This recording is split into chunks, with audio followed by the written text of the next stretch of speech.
अस्सलाम वालेकुम, मैं हूं शाहजेब खानजादा। तहरीक इंसाफ दावा तो कर रही है कि वो पूरे पाकिस्तान से इंतखाबात में हिस्सा लेगी, मगर साथ ही ये शिकायत भी कर रही है कि उसे लेवल प्लेइंग फील्ड तो दूर की बात, फील्ड भी नहीं दी जा रही है। उस पर गैर एलानिया पाबंदी है, सियासी वफादारियां तब्दील कराई जा रही हैं और उसे सियासी सरगर्मियां करने की इजाज़त नहीं दी जा रही है। और अब सदर मुमलिकत डॉक्टर आरिफ अलवी ने निगरान वज़ीर आज़म अनवारुल हक काकड़ को खत लिख दिया है।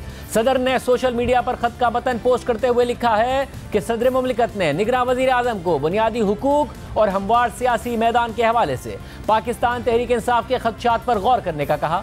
सदर ने तहरीक इंसाफ के सेक्रेटरी जनरल उमर अयूब खान का खत भी निगरान वज़ीर आज़म को भेजा है। सदर ने कहा है कि निगरान हुकूमत का गैर जानिबदार इकाई के तौर पर तमाम सियासी जमातों को हमवार मैदान फराहम करना बेहद अहम है। आइंदा इंतखाबात में तमाम रजिस्टर्ड सियासी जमातों को मसावी हुकूक और मौक़े फराहम करने की निगरान हुकूमत की पॉलिसी पर निगरान वज़ीर आज़म के हालिया बयानात बाइस इत्मीनान है। मुझे पुख्ता यकीन है कि जमहूरियत ही पाकिस्तान के अवाम और रियासत के लिए आगे बढ़ने का मुनासिब रास्ता है।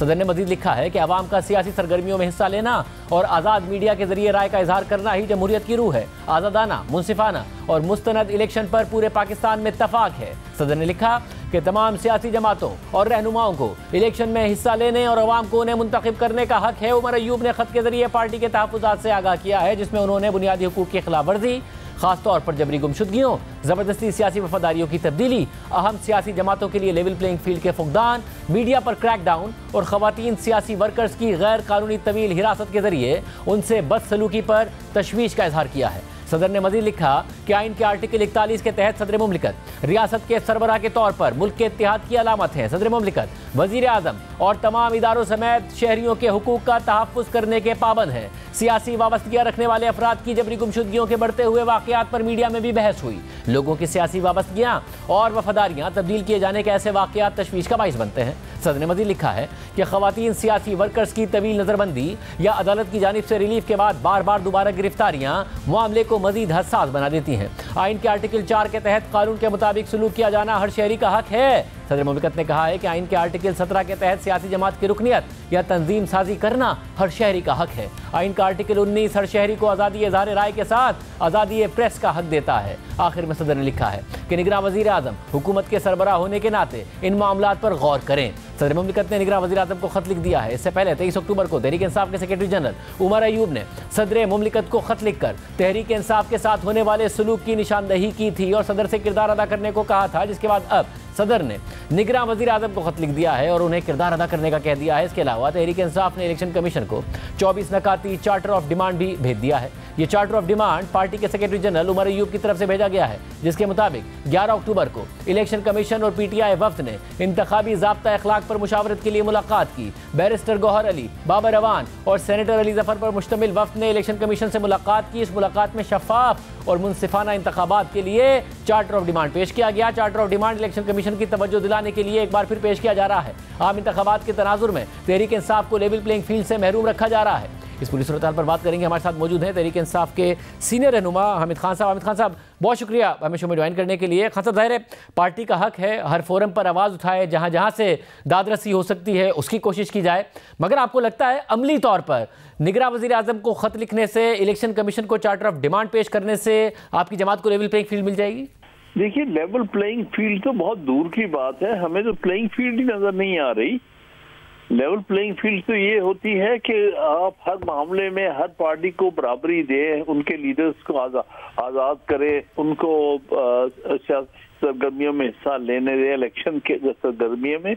यहाँ तो सूरत ये हाल ये है कि बाकी सियासी जमातों का लीडर भी आज़ाद है, उनकी लीडरशिप भी आज़ाद है, जो उनका दूसरी दर्जे की लीडरशिप है वो भी आज़ाद है, और आम सियासी कारकुन भी आज़ाद है।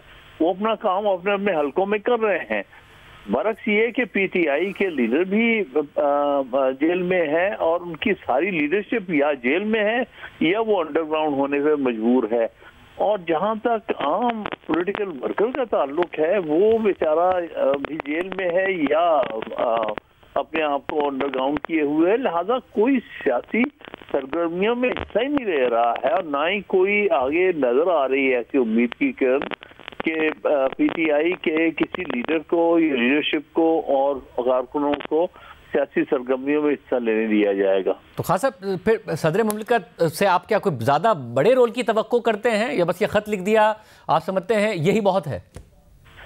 देखिए, बहरहाल मैं समझता हूँ कि ये उनकी बेबसी का मजहर है कि जब सदर मुमलिकत को एक निगरान वज़ीर आज़म के को ये कहना पड़ जाए कि भाई जो इंसानी हकूक की खिलाफ वर्जियाँ हो रही हैं, ये PTI के मौक़िफ़ पर गौर करो, और दूसरा कहना पड़ जाए कि इनको बराबरी की सतह पर एक इलेक्शन कैंपेन की इजाज़त नहीं मिल रही, ये खदशात का इजहार जो PTI कर रही है इस पर आप गौर करें।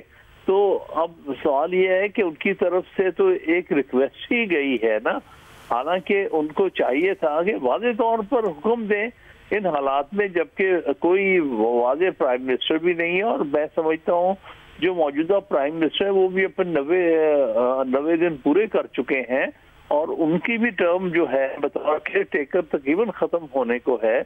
तो मेरे नज़दीक अगर इस वक्त किसी भी सियासी, किसी भी आईनी अहदेदार के पास कोई अथॉरिटी है या लेजिटिमेसी है तो वो सिर्फ सदर के पास नजर आ रही, और तो कोई भी ऑफिस जो है आइन के तहत जो होल्ड कर रहा है, क्योंकि बाकी जो पहले 2 असेंबलियां डिसॉल्व हुई थी, पंजाब की और खैबर पख्तूनख्वा की, वो तो अरसा दराज से वो गैर आइनी हो चुकी हैं, उनके जो है केयर टेकर चीफ मिनिस्टर्स और उनकी कैबिनेट्स। इसी तरह अब तो वफाकी काबीना भी जो थी केयर टेकर, और जो 2 सूबाई काबीना थी सिंध की और बलूचिस्तान की, वो भी 90 दिन पूरे होने पर वो भी गैर आइनी हो चुकी हैं। तो लिहाजा कोई भी जो इस वक्त सरकारी अहदे पर है या आइनी किसी अहदे पर मौजूद है, उसकी कोई लेजिटिमेसी नजर नहीं आ रही। सिर्फ और सिर्फ सदर के पास लेजिटिमेसी है कि वो आइन के तहत कंटिन्यू कर रहे हैं। तो उनको तो इस बारे में बड़े वाज़े तौर पर हुक्म देना चाहिए कि भाई ये आज़ाद करो सियासी वर्कर्स को, और इसी तरह से सियासी लीडर्स को, आप सबको बराबर की सतह पर लेवल प्लेइंग फील्ड दो, ताकि वो अपना इलेक्शन खुले आम लड़ सके और अपने जो कैंडिडेट्स की मदद कर सके। अच्छा, फिर मुझे ये बताइएगा, तो आप ये कह रहे हैं कि ये जो ख़तो किताबत है ये तारीख का हिस्सा तो शायद बन जाएगी, चाहे चार्टर ऑफ डिमांड हो या खतूत हो, इससे लेवल प्लेइंग फील्ड की उम्मीद आपको है नहीं, क्योंकि इलेक्शन का तो अब काउंटडाउन शुरू हो गया है अगले 3 माह में। बिल्कुल सही कह रहे हैं, क्योंकि ये तो नजर आता है कि जैसे सदर मुमलिकत तो बेचारे बड़े ही बेबस हैं, उनकी बेबसी का आलम यह है कि कैसे केयर टेकर प्राइम मिनिस्टर से रिक्वेस्ट कर रहे हैं, जो केयर टेकर प्राइम मिनिस्टर की अपनी लेजिटिमेसी भी खत्म होने को आई है। तो ऐसी सूरत हाल में मेरे नजदीक तो उनको असर्ट करना चाहिए, क्योंकि इन्हीं के पास एक लेजिटिमेसी है जो इस वक्त सारे ऑफिस होल्डर है उनमें। बहुत शुक्रिया आमिर खान साहब की गुफ्तगू आपने सुनी। तहरीक इंसाफ के साथ साथ पीपल्स पार्टी भी लेवल प्लेइंग फील्ड ना मिलने का इल्ज़ाम लगा रही है, मगर साथ ही अपनी कामयाबी के भी दावे कर रही है। आज भी पीपल्स पार्टी के चेयरमैन बिलावल भुट्टो ज़रदारी ने मीडिया से बात करते हुए दावा किया कि लेवल प्लेइंग फील्ड ना होने के बावजूद 8 फरवरी को पीपल्स पार्टी कामयाब होगी। साथ ही बिलावल भुट्टो ज़रदारी ने कहा कि जब तक नून लीग का बयानिया वोट को इज्जत दो था, हम साथ चलते थे, जब बयानिया तब्दील हुआ तब से साथ चलना मुश्किल हो गया। आपको लेवल प्लेइंग फील्ड तो नहीं मिलेगा, मगर लेवल प्लेइंग फील्ड हो या ना हो, मैं आपको बता रहा हूं कि पाकिस्तान पीपल्स पार्टी इंशाल्लाह ताला इलेक्शन जीतेगी। जब तक उनका बयानिया वोट का इज्जत का था तो हम साथ चल सकते थे, जब तक वोट का इज्जत का बयानिया इन्होंने छोड़ा है तब से हमारे साथ चलने में मुश्किलात का इजाफा हुआ है। प्रोग्राम में आगे बढ़ते हैं।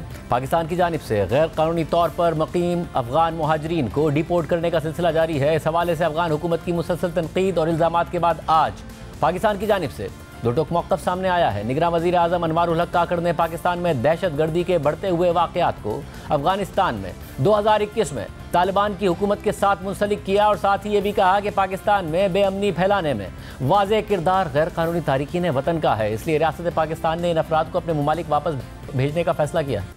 अगस्त 2021 में अफगानिस्तान में अबूरी हुकूमत के क़याम के बाद हमें यह कभी उम्मीद थी कि अफगानिस्तान में देरपा अमन कायम होगा, लेकिन बदकिस्मती से अबूरी अफगान हुकूमत के क़याम के बाद से पाकिस्तान में दहशतगर्दी के वाक़यात में 60% और खुदकुश हमलों में 500% इजाफा हुआ है, जिसके जिम्मेदार तहरीक तालिबान पाकिस्तान के दहशतगर्द हैं जो अफगानिस्तान की सरजमीन इस्तेमाल करते हुए पाकिस्तान पर बुज़दिलाना हमले कर रहे हैं। ये तमाम हक़ाइक़ अफगान हुकाम के इल्म में है। फरवरी 2023 से तवातुर के साथ हर 15 दिन बाद पाकिस्तान की जानिब से अफगान अबूरी हुकूमत को एहतजाजी मरासलों में अफगानिस्तान से मुंसलिक दहशतगर्द हमलों की मुकम्मल तफसीलात मुहैया की जा रही हैं। फरवरी 2023 में एक दहशतगर्द हमले में 100 से ज़ायद मासूम अफराद की शहादत के बाद वज़ीर दिफा की क़यादत में एक आला सतह वफ़द ने अफगानिस्तान का दौरा किया, जिसमें DGISI भी शामिल थे। इस वफ़द ने अफगान अबूरी हुकूमत को पाकिस्तान के शदीद तहफ़्फ़ुज़ात से आगाह करते हुए पाकिस्तान या तहरीक तालिबान पाकिस्तान में से एक को चुनने का 2 टोक इंदिया दिया। इसके बाद भी मुतवातिर सियासी, सिफारती, फौजी, रस्मी और गैर रस्मी ज़राए से अफगान अबूरी हुकूमत को अफगानिस्तान से होने वाली दहशतगर्दी का कलाकमा करने का वाज़ेह पैगाम दिया जाता रहा। अफगानिस्तान में मौजूद पाकिस्तान को मतलूब सरकर्दा दहशतगर्दों की फहरिस्त भी अफगान अबूरी हुकूमत के हवाले की गई। अफगान अबूरी हुकूमत की बारहा यकीन दहानियों के बावजूद पाकिस्तान मुखालिफ दहशतगर्द गुरुओं के खिलाफ कोई इक़दाम नहीं किए गए, बल्कि चंद मौके पर तो दहशतगर्दों की सहूलतकारी के वाज़ेह सबूत भी सामने आए। पाकिस्तान में बदअमनी फैलाने में एक बड़ा किरदार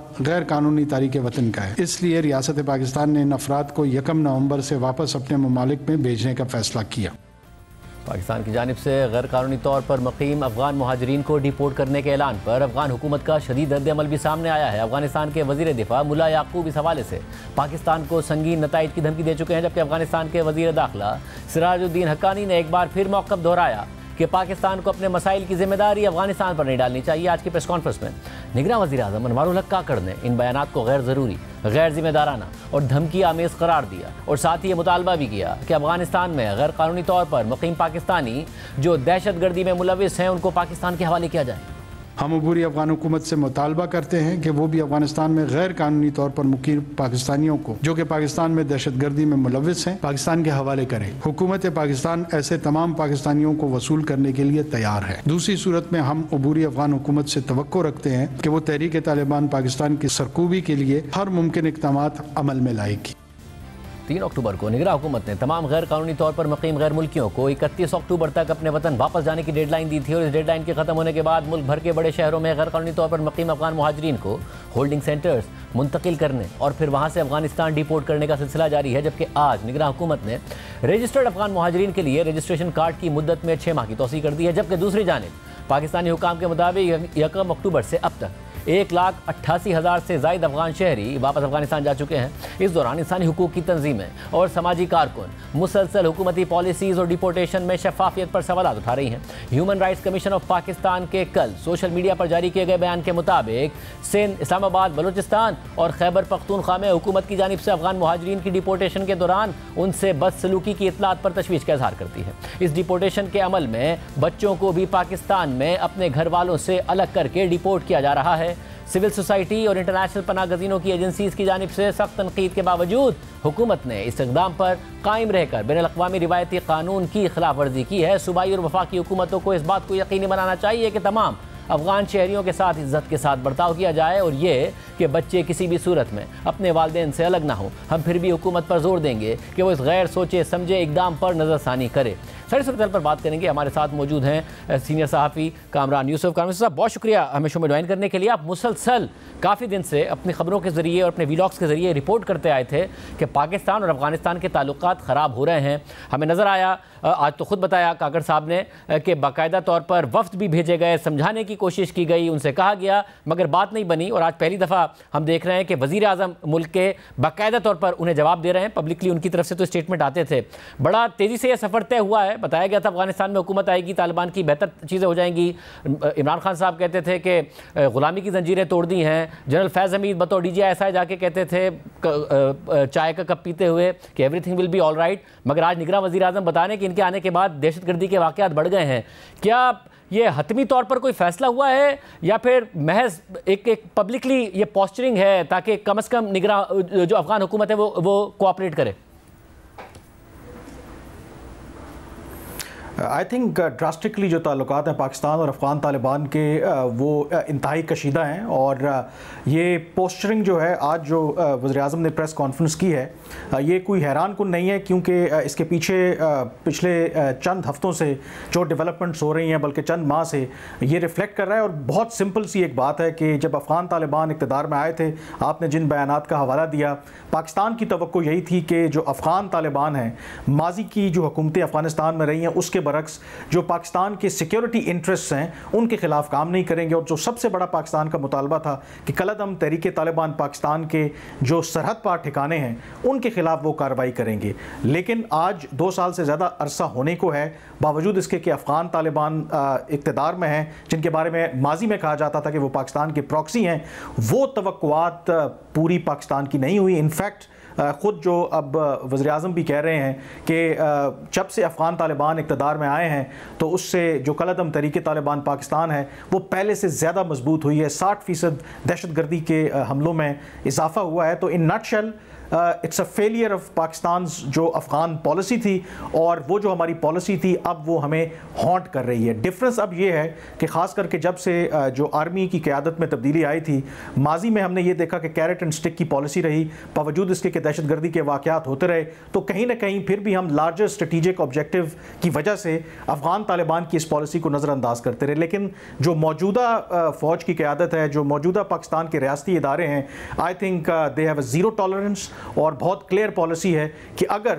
अफ़गानिस्तान हमारे मफादात का तहफ़्फ़ुज़ नहीं करेगा तो फिर वो पाकिस्तान से भी किसी भी खैर की तवक्को ना करे। और आज हम समझ सकते हैं कि उस पॉइंट पे पहुंच गए हैं जहां पे relationship are really on the edge now. और क्या ये तवक्को कर रही है पाकिस्तान की हुकूमत के ये प्रेशर में आएगी अफ़गान हुकूमत और ताउन करने में कामयाब होगी तहरीक तालिबान पाकिस्तान के हवाले से भी, दहशतगर्दी की कार्रवाइयों के हवाले से भी? क्या कोई कैलकुलेशन है इस सब के पीछे? कैलकुलेशन तो यकीनी तौर पर पाकिस्तान की अभी भी कोशिश यही है कि क्योंकि ऑलरेडी हम जिस खित्ते में रहते हैं, भारत हो या बाकी जो खित्ते के ममालिक हैं सिवाय चीन के, रिलेशनशिप हमारे अप्स एंड डाउन्स ही रहते हैं। तो पाकिस्तान आइडियल सिचुएशन तो यही है कि अफ़गानिस्तान के साथ ताल्लुकात ख़राब ना हो। तो तवक्को कहीं ना कहीं पाकिस्तान की ज़रूर है कि शायद ये जो इक़दामात हैं, ये जो पोस्टरिंग है पाकिस्तान की तरफ से कि अफ़गान तालिबान की हुकूमत को ख्याल आए और वो अपने रवैये में तब्दीली करें। लेकिन गिवन का जो उनका ट्रैक रिकॉर्ड है, जैसे खुद प्राइम मिनिस्टर ने जिक्र किया कि इस साल फरवरी में जब आला सतही वफ़द वहाँ पे गया था तो उनको क्लियरली एक चॉइस दी गई थी कि आप फैसला कर लें कि आपने टीटीपी का साथ देना है या फिर पाकिस्तान का साथ देना है। तो जो मेरी पाकिस्तान के हुकाम है उनसे बात हुई, इवन उस क्लियर कट मैसेज के बावजूद ये अब क्लियर है कि लगता ये है कि अफ़गान तालिबान कम से कम टीटीपी का साथ छोड़ने के लिए तैयार नहीं है।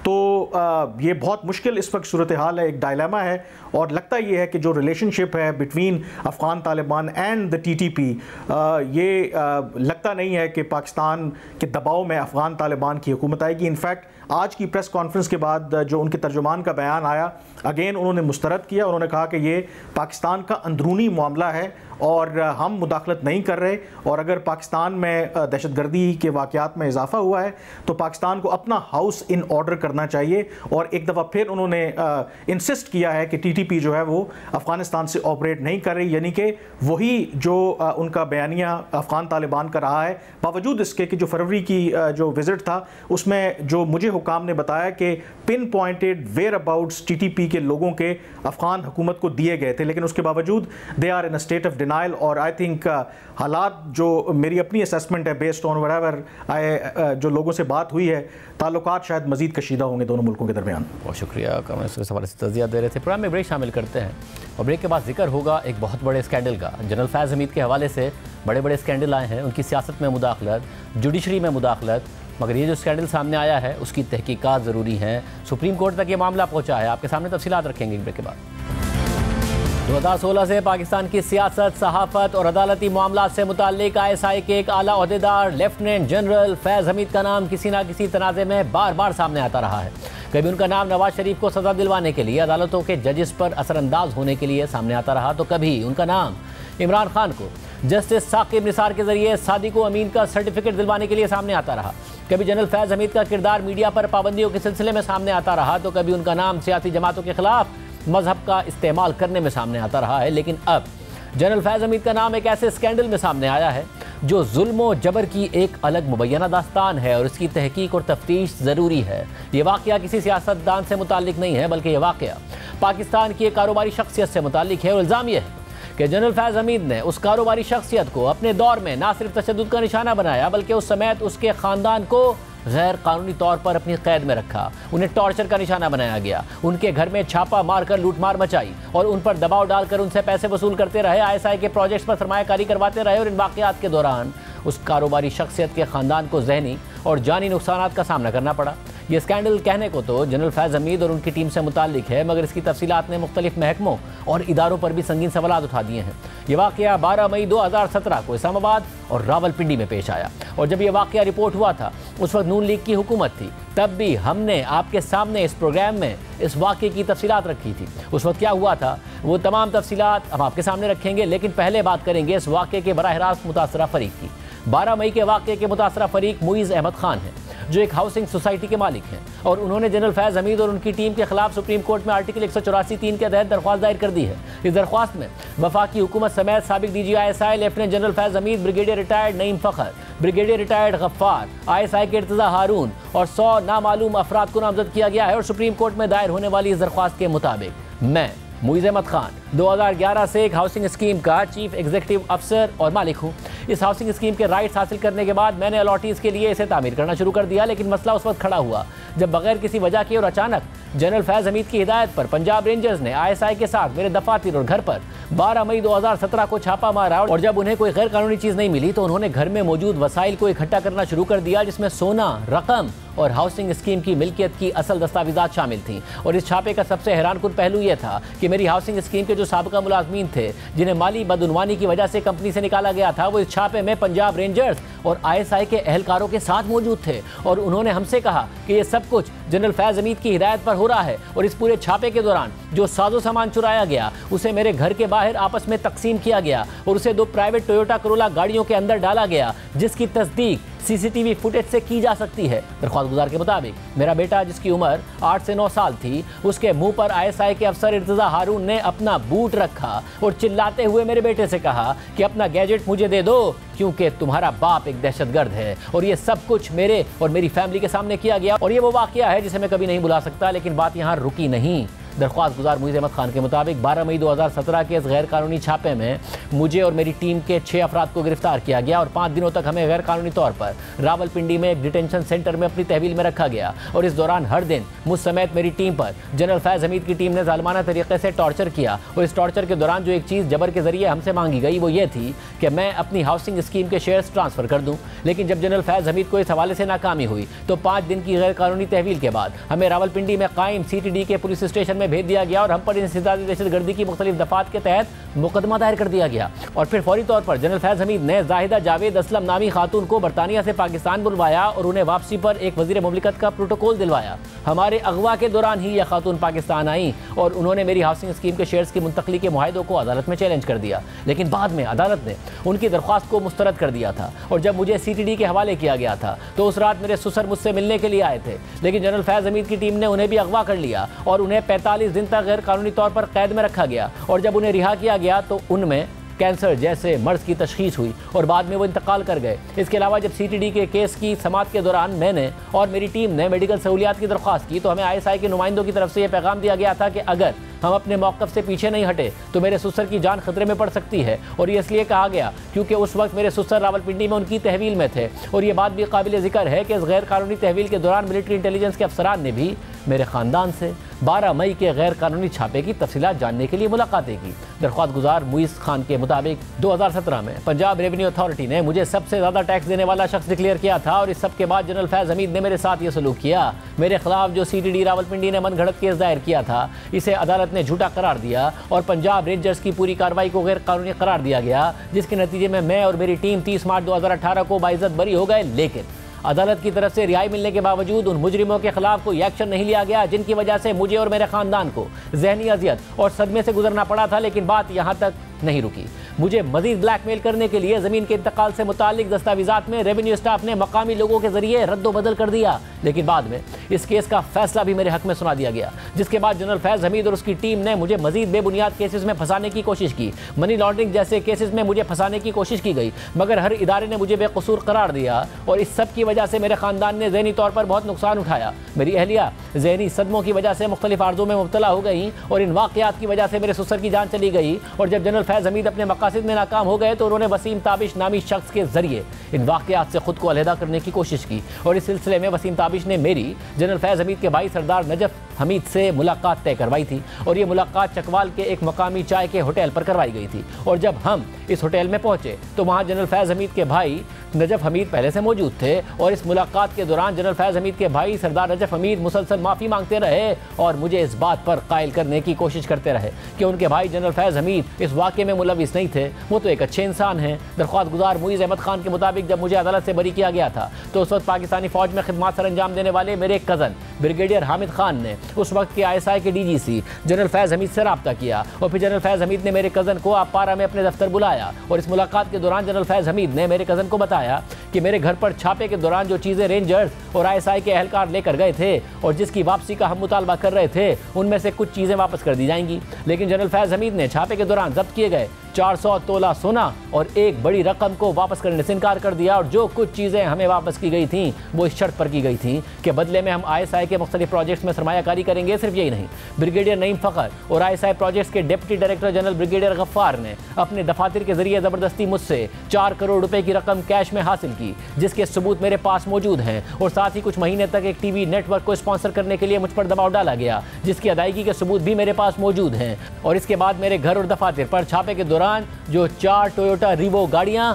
जनरल फैज हमीद की टीम अपने साथ ले गई थी, उन्हें खुद ब्रिगेडियर नईम फ़खर वापस देने आए। और इन तमाम चीज़ों से ये साबित होता है कि इस गैर कानूनी छापे के मंसूबे के पीछे जनरल फैज हमीद के लोग थे, जिसमें ब्रिगेडियर नईम फ़खर, ISI के अफसर इर्तिज़ा हारून, फैज हमीद के भाई सरदार नजफ, उनके पार्टनर वसीम ताबिश, जाहिद महमूद मलिक और मोहम्मद मुनीर शामिल थे, जो गैर कानूनी तौर पर मेरी हाउसिंग सोसाइटी का कंट्रोल हासिल करना चाहते थे। और पाकिस्तान के आइन के तहत किसी एक शख्स के खिलाफ किसी एक चार्ज पर सिर्फ एक दफ़ा ही कार्रवाई हो सकती है, लेकिन मुझ पर मुख्तलिफ महकमों और इदारों के जरिए दबाव डाला गया। इस हकीकत के बावजूद डाला गया कि केस पहले से अदलिया के सामने मौजूद था। इस पूरे पस मंजर के साथ मैं ये सदा करना चाहता हूँ कि मुझे, मेरे ख़ानदान को और मेरी टीम को शदीद ज़हनी अजियत में डाला गया और मुझ पर सबसे बड़ा बोझ मेरे ससुर की मौत का है, जो गैर इंसानी टॉर्चर और बेतौकीरी की बात हुई है। और मेरा देवर जो उस वक्त 9 उम्र था, वो डिप्रेशन में चला गया और वो अभी भी ज़ेरे इलाज है। और इस दौरान हमें अरबों रुपए का नुकसान भी हुआ है, जो हमारी हाउसिंग स्कीम की तामीर के लिए अलॉटीज़ की अमानत थी। लेकिन इस पूरी कार्रवाई के नतीजे में इस प्रोजेक्ट पर 3 साल काम नहीं हो सका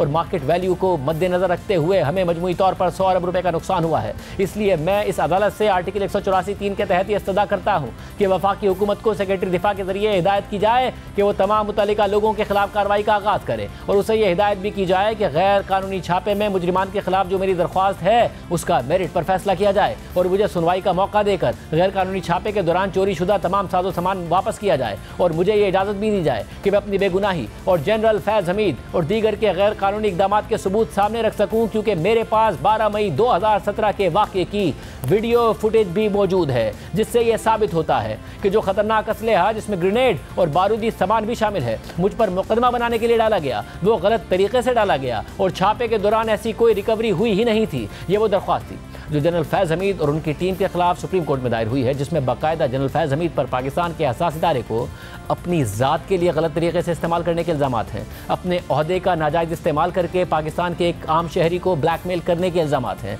ISI के नाम और असर का इस्तेमाल करके गैर कानूनी तरीके से अरबों रुपए हथियाने के इल्ज़ामात हैं, लोगों की जायदादों और मालियत पर कब्जा करने के लिए जनरल फैज हमीद, उनके भाई और उनकी टीम पर मासूम लोगों के ऊपर टॉर्चर करने के इल्ज़ामात हैं, बच्चों के मुँह पर बूट रखकर तशद्दुद करने के इल्ज़ामात हैं, जो न सिर्फ संगीन है बल्कि इदारे के वक़ार के लिए भी नुकसानदेह हैं। आज इस दरख्वास्त पर सुप्रीम कोर्ट में समाअत हुई, लेकिन इस समाअत में जनरल फैज हमीद के किरदार पर बात होते होते साबिक चीफ जस्टिस साकिब निसार से मुताल्लिक एक स्कैंडल सामने आ गया। समाअत के आगाज़ में चीफ जस्टिस काजी फाइज ईसा ने दरख्वास्त गुजार के वकील से मुकालमा करते हुए कहा कि आपकी दरख्वास्त में संगीन इल्ज़ामात हैं। दरख्वास्त गुजार के वकील ने जवाब दिया कि 12 मई 2017 को जनरल फैज हमीद के हुक्म पर मेरे मौक्कल के घर और दफ्तर पर छापा मारा गया।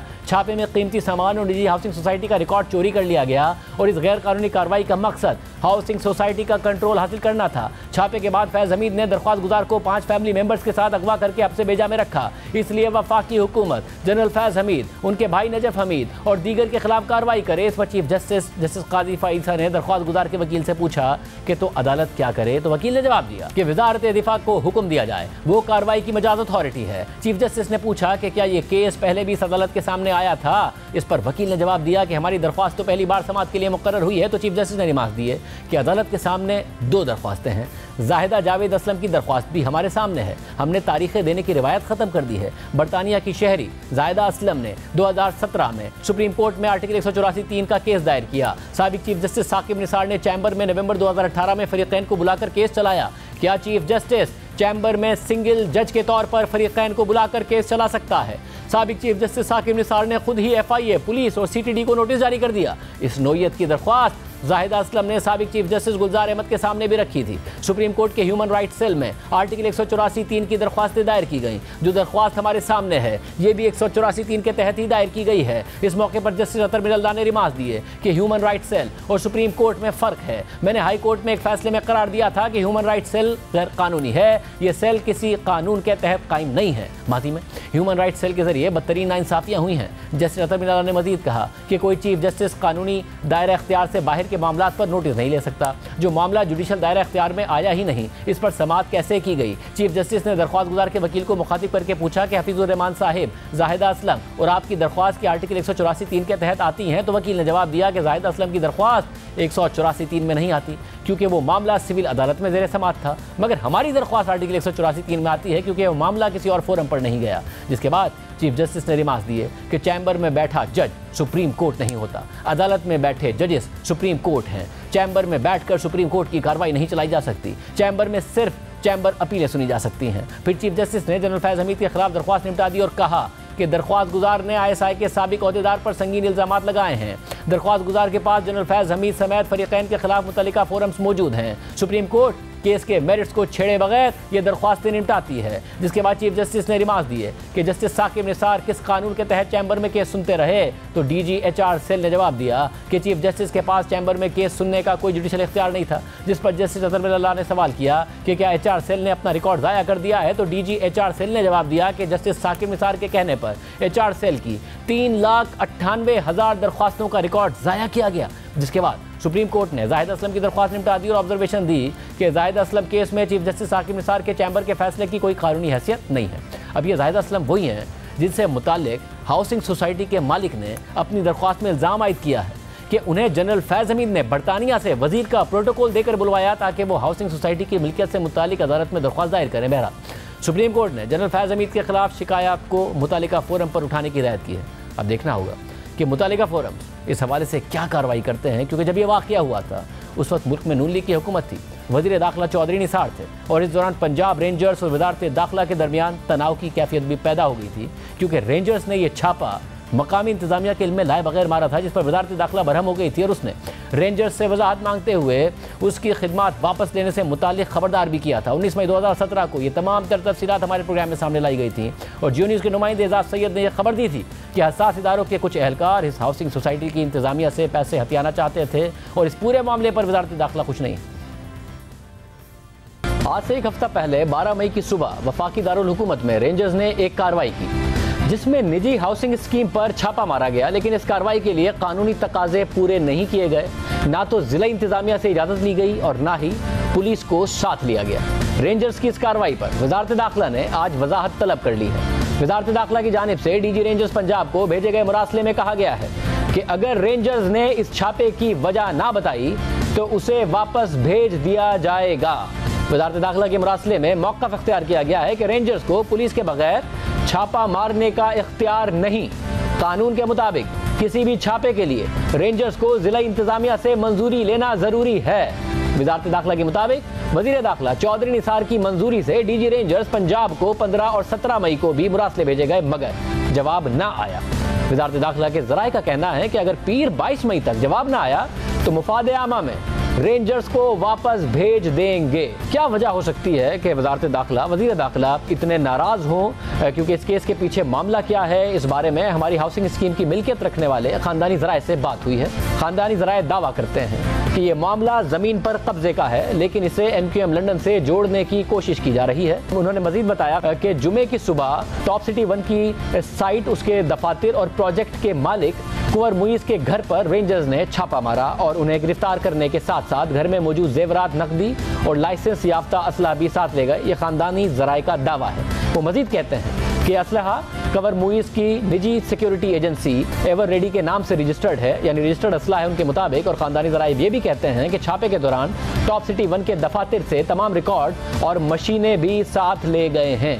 खानदानी ज़राए के दावे के मुताबिक उनकी हाउसिंग स्कीम पर पिंडदाद खान के चौधरी कब्जा करना चाहते हैं और उन पर डील करने के लिए दबाव डाला जा रहा है। इजाज़, क्या वजह हुई कि चौधरी निसार साहब वज़ीर दाखिला नाराज़ हैं? इस पूरे वाक़े पर क्या बात हुई है? शाहज़ैब, वज़ीर दाखिला चौधरी निसार अली खान चूँकि इसी इलाके के रहने वाले भी हैं, उन्हें ये कुछ चीज़ें तो हमारे सामने आई जो बयान भी आपने की, लेकिन इनका भी कुछ पस मंज़र है।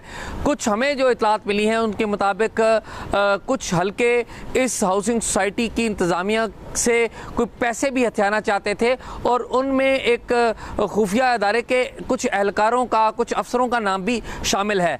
ताहम जो चौधरी निसार अली खान ने नोटिस लिया है वो इस बात का लिया है कि वजारत दाखिला के ज़ेर इंतज़ाम रेंजर्स है और रेंजर्स को जून 2014 से इस्लामाबाद में तलब किया हुआ है।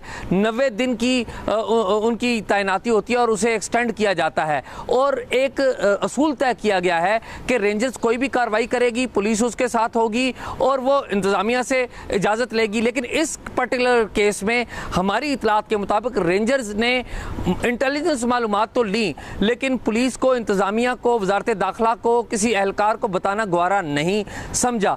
3 मुरासले आप भी जिक्र कर चुके कि उनका जवाब नहीं आया। अब हमारी इतलात के मुताबिक वज़ीर दाखिला जो हैं वो अपनी वजारत के जो ज़ैली इदारे हैं, जिनके सरबराह कुछ और इदारों से भी आए हुए हैं, उन पर अपनी मुकम्मल अमलदारी साबित करना चाहते हैं और बताना चाहते हैं कि वजारत दाखिला और ज़ैली इदारों के असल बास वही हैं और जो काम भी इस्लामाबाद के इलाके में होगा वो जो तयशुदा असूल हैं उनके मुताबिक होगा और अगर ऐसा ना हुआ तो वो उस पर कार्रवाई भी करेंगे। और फिर 6 साल तक कुछ नहीं किया गया। जनरल फैज़ हमीद पहले तरक्की पाकर 3 स्टार जनरल बन गए, फिर DG ISI बन गए और फिर कोर कमांडर बन गए, जिसके बाद तमाम मराद के साथ रिटायर भी हो गए। और अब जनरल फैज़ हमीद पर खुद हाउसिंग सोसाइटी के मालिक ने संगीन इल्ज़ाम आयद किए हैं। इस पूरे मामले पर हमने लेफ्टिनेंट जनरल रिटायर्ड फैज़ हमीद का मौक़िफ़ जानने के लिए उन्हें प्रोग्राम में आने की दावत दी, मगर वो नहीं आए। साथ ही हमने जनरल फैज़ हमीद के भाई नजफ़ हमीद को भी प्रोग्राम में आने की दावत दी, वो भी नहीं आए। इसके अलावा हमने उस वक्त के वज़ीर दाखिला चौधरी निसार से पूछा कि रेंजर्स और उनके दरमियान जो ख़त किताबत हो रही थी और जो उन्होंने वजाहत मांगी थी, इस हवाले से क्या पेशरफ्त हुई थी, तो उन्होंने इसका जवाब नहीं दिया। ये प्रोग्राम लाइव है, प्लेटफॉर्म हाजिर है, अगर वो अपना मौक़िफ़ देना चाहें, कोई भी देना चाहे तो दे सकते हैं। प्रोग्राम में शामिल करते हैं। इसराइल की गज़ा में जंगी हिकमत अमली ने उसके सबसे बड़े मददगार मुल्क अमेरिका को दोहरी मुश्किल और शदीद दबाव में डाला हुआ है। इसराइल की जंगी हिकमत अमली और आइंदा के मंसूबों पर अमेरिका मुसलसल इख्तिलाफ कर रहा है और इसराइल को कायल करने की कोशिश भी कर रहा है, लेकिन इसराइल अमेरिका की बात सुनने को तैयार नहीं है, बल्कि उसने मजीद आगे बढ़ते हुए गज़ा पर कब्जा करने के अज़ाइम भी जाहिर कर दिए हैं, जिस पर अमेरिका राज़ी नहीं है। और अहम बात यह है कि अमरीकी तजावीज़ पर अमल दरामद न करने के बावजूद भी अमेरिका इसराइल की सिफारती, माली और अस्करी इमदाद बढ़ाता चला जा रहा है और जंग बंदी की आलमी कोशिशों में भी अमेरिका ही सबसे बड़ी रुकावट बना हुआ है। गुज़िश्ता हफ्ते इसराइल के लिए अमेरिका ने $14 अरब से ज़ायद की फौरी इमदाद मंजूर की थी। साथ ही अमेरिका अक़वाम मुत्तहिदा की सलामती काउंसिल में जंग बंदी की करारदादों को भी मुसलसल वीटो कर रहा है। इसके अलावा गज़ा में आम शहरियों की हलाकतों पर अमेरिका न सिर्फ खामोश है बल्कि इसराइल की कार्रवाइयों को जवाब भी देता आ रहा है, मगर इस सब के बावजूद इसराइल अमेरिका की आर्जी जंगबंदी की तजवीज़ को भी मानने को तैयार नहीं है। अमेरिका चाहता है कि कुछ देर के लिए जंगबंदी की जाए ताकि गज़ा में इमदादी सरगर्मियाँ हो सकें और बदले में कुछ यरगमाली रिहा हो सकें।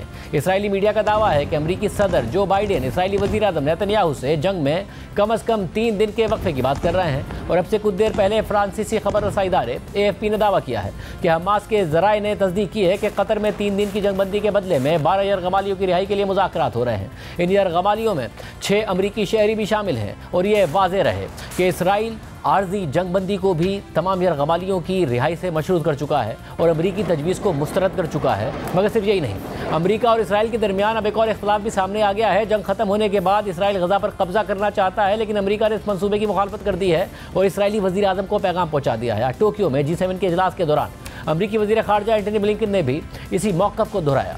उनका कहना था कि ये वाज़ेह है कि इसराइल गज़ा पर कब्ज़ा नहीं कर सकता, ताहम ये हकीकत है कि जंग के खात्मे के बाद गज़ा में एक ट्रांजिशन पीरियड की ज़रूरत पड़ेगी और ये लाज़मी है कि फ़लस्तीनी अवाम ही गज़ा की हुकूमत में मरकज़ी किरदार अदा करें।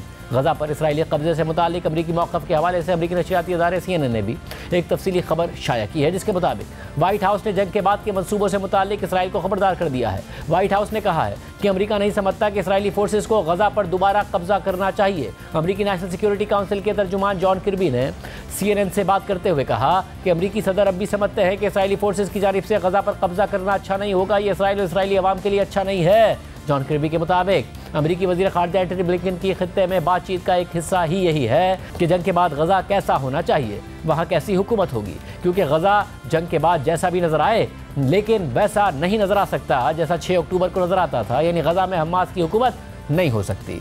खबर के मुताबिक गुज़िश्ता महीने एक इंटरव्यू में अमरीकी सदर जो बाइडेन ने कह दिया था कि गज़ा पर कब्जा करना इसराइल की एक बड़ी गलती होगी, जबकि इसराइल और अमरीका के दरमियान हालिया हफ्तों में जंग से मुताल्लिक फासला देखने में आया है। ब्लिंकन ने गुज़िश्ता हफ्ते गमालियों की रिहाई, गज़ा में इमदाद और सिविलियंस को गज़ा से निकालने के लिए इसराइल पर जंग में वक्फे के लिए जोर दिया था, लेकिन नेतन्याहू ने इस तजवीज़ को ही मुस्तरद कर दिया था। जबकि वाशिंगटन में सहाफ़ियों से बात करते हुए अमरीकी सदर ने बताया कि उन्होंने पीर के रोज़ इसराइली वज़ीर आज़म नेतन्याहू से बात की थी और उनसे इंसानी बुनियादों पर जंग में वक्फे पर गौर करने के लिए कहा था। यानी अमरीका दो चीज़ें वादे कर रहा है, उन्हें ये चाहता है कि इसराइल गज़ा पर कब्जा करे और ना ही ये चाहता है कि गज़ा हमास के कंट्रोल में चला जाए, लेकिन खुद हमास ने इस हवाले से अमरीका को वाज़े जवाब दे दिया है कि गज़ा की हुकूमत का मामला सिर्फ और सिर्फ फ़लस्तीनियों का ज़ाती मामला है। कोई भी ताकत इस हकीकत को न तब्दील कर सकती है और ना ही अपनी ख्वाहिश मुसल्लत कर सकती है। हमास ने जॉन किर्बी के बयान को महज एक ख्याल करार दे दिया है और कहा है कि हमास फ़लस्तीन की आज़ादी की कौमी तहरीक है जो हर घर में वजूद रखती है। हमास कवानीन और रिवायात के मुताबिक फ़लस्तीन पर कब्जे के खिलाफ मज़ाहमत का हक रखती है। सिर्फ यही नहीं, इसराइल खित्ते में जंग के फैलाव को रोकने से मुतालिक अमरीकी कोशिशों को भी नुकसान पहुँचा रहा है, क्योंकि एक तरफ अमरीका ईरान और हिज़्बुल्लाह समेत दीगर मज़ाहमती तहरीकों को बार बार खबरदार कर रहा है कि वो ऐसे इक़दाम ना उठाएं जिससे खित्ते में जंग फैल जाए, लेकिन दूसरी तरफ खुद इसराइल जंग में ईरान और हिज़्बुल्लाह को घसीट रहा है और उन्हें इश्तियाल दिला रहा है। नेतन्याहू ने हिज़्बुल्लाह को धमकी दी है कि अगर हिज़्बुल्लाह जंग का मुकम्मल मुहाज़ खोलती है तो वो अपनी ज़िंदगी की सबसे बड़ी गलती करेगी। धमकियों के साथ साथ हिज़्बुल्लाह और बॉर्डर पर इसराइली फोर्सेस की झड़पें भी जारी हैं। इसराइली फोर्सेस ने दावा किया है कि गुज़िश्ता रात फ़िज़ाई हमला करके जनूबी लेबनान में हिज़्बुल्लाह का असलहे का ज़ख़ीरा तबाह कर दिया गया है और इस वक्त भी इसराइल और हिज़्बुल्लाह एक दूसरे पर फ़िज़ाई हमले कर रहे हैं, जिसमें नुकसान भी हो रहा है। जबकि गज़ा में ज़मीनी ऑपरेशन से मुतालिक इसराइल का दावा है कि वह गज़ा के मरकज़ में पहुंच चुका है, जिसका हमास तसव्वुर भी नहीं कर सकती थी। गज़ा में इसराइली फोर्सेस की कार्रवाइयों में अब तक 10,500 से ज़ायद अफराद शहीद हो चुके हैं, जिनमें से 4,324 बच्चे हैं, जबकि 26,475 अफराद ज़ख्मी हैं। इसके अलावा कम से कम 2,550 अफराद लापता हैं जो मलबे के नीचे दबे हो सकते हैं और उनमें से भी 1,350 बच्चे हैं। गज़ा के अल-शिफा अस्पताल के बाहर फ़लस्तीनी बच्चों ने मीडिया के ज़रिए दुनिया को पैगाम दिया कि वो गज़ा में बच्चों पर किए जाने वाले इसराइली मज़ालिम पर तवज्जो दें। सिर्फ गुज़िश्ता 24 घंटों के दौरान इसराइली बमबारी से 214 अफराद शहीद हो गए हैं। इसराइली फोर्सेस ने आज 2 पनाह गज़ीनों के कैंप्स पर बमबारी की, जिससे एक कैंप में 15 और दूसरे कैंप में 17 लोग शहीद हो गए, जबकि सुबह सवेरे एक और हमले में मज़ीद 15 फ़लस्तीनी शहीद हो गए, जबकि अमवात की तादाद मज़ीद बढ़ने के खदशात हैं। और सिर्फ यही नहीं, गज़ा की 23 लाख आबादी में से अब तक 15 लाख अफराद बेघर हो चुके हैं, जबकि दूसरी तरफ ज़मीनी ऑपरेशन के दौरान 33 इसराइली फ़ौजी भी मारे गए हैं। खुद हमास का दावा है कि अल-क़स्साम ब्रिगेड ने गज़ा में मुख्तलिफ मकामात पर 4 इसराइली टैंक्स तबाह कर दिए हैं, बख्तरबंद गाड़ियों को भी निशाना बनाया है, जबकि इसराइली शहरों की तरफ रॉकेट्स भी दागे जा रहे हैं। ध्यान दीजिए। अल्लाह हाफ़िज़।